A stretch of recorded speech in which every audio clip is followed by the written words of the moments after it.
Hello students, we are now discussing question number 93 of KVPY SX 2021 paper. This is the third question of part 2 of physics. Let's see what the question says.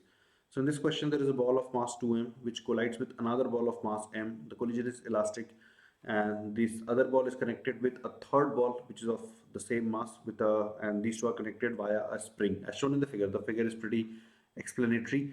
So once these two balls collide elastically, the first thing that we need to do is to find out the velocity of the two balls after the collision, immediately after the collision.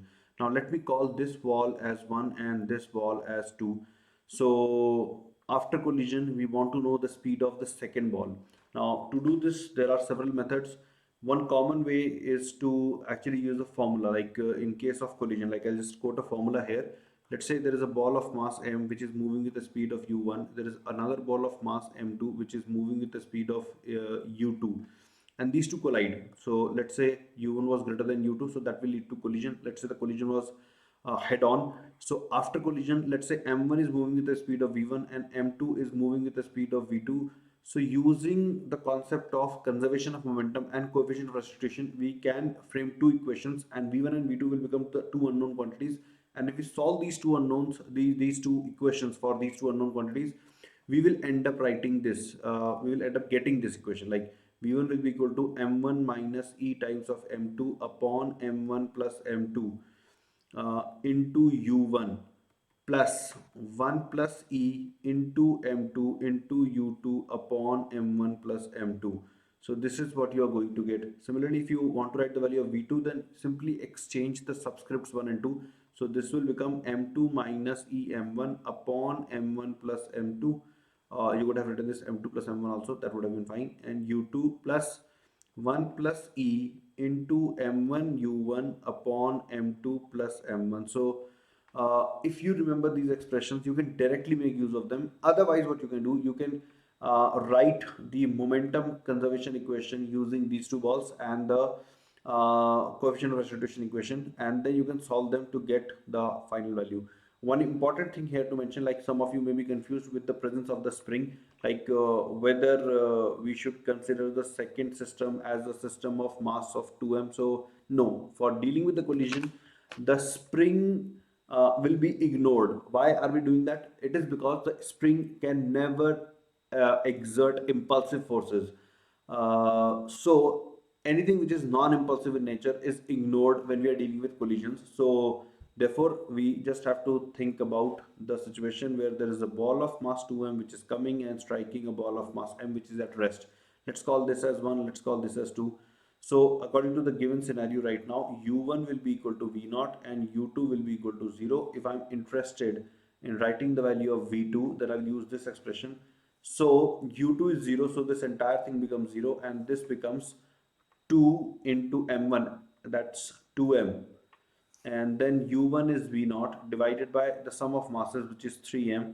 So we end up getting 4 v naught by 3. Similarly, if you want to write v1, you can do that also. So u2 is 0, so only this part will remain. So it will become 2m minus m upon 3m into v naught. So that's v naught by 3. So we now know that right after collision, this ball will travel by v naught by 3, and this ball will travel with 4 v naught by 3. Now we can pay attention to the system of the two balls of mass m which are connected by a spring. So in this system, this ball starts traveling with a speed of 4 v naught by 3 while this ball is still at rest and the spring is not in stretched position. So if I write kinetic energy of these two balls, so again there is something that you should know, that kinetic energy of a two particle system can be written as half into m1 m2 upon m1 plus m2, that is reduced mass. This entire thing is called reduced mass. So half into reduced mass into u relative square plus half into total mass into VCM square. So this is the formula for kinetic energy for two particle system, and it's a very useful formula. Why? Because this formula separates the kinetic energy into two terms. This term is independent of frame of reference. This is independent of frame of reference. So whatever dependence in on frame of reference we have, that is actually represented here, because from different frame of reference, you may see different values of VCM. So this value will change when we change the frame of reference, but this value will not change because the first term utilizes the relative velocity between the two balls, which is independent of any frame. Okay, so now what will happen? So if I write the value of kinetic energy of this two particle system, so I will write half into reduced mass will become m by 2 u relative square. So right now the value of u relative was this. So u relative square plus half m, that is 2m into VCM. Now VCM will be given by 4 V naught by 3 divided by 2, because we have two particles of equal mass, one is at rest, the other is traveling, so this will become VCM square of this. So this becomes the total kinetic energy of the system. Now one important thing to understand, that as these balls are moving, the spring will get compressed, the spring will get elongated, the spring will keep changing its length, the velocities of the ball will also change. What will not change is the velocity of the center of mass of this two system. Like, the center of mass lies midway between these two balls, so it is traveling with the speed of 2 v naught by 3 at this moment, and it will continue to travel with this speed because there are no external forces present on the system, which means that this part of the kinetic energy will not get converted into spring energy at all. It is going to be there with this system in the form of kinetic energy only. So this is the part which is undergoing oscillation, which is changing into potential energy of spring, and which is again changing back into kinetic energy.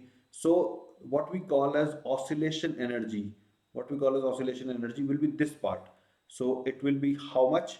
It will be m v naught square into 1 by 4. So this and this becomes 1 by 4 into 16 by 9, into 16 by 9.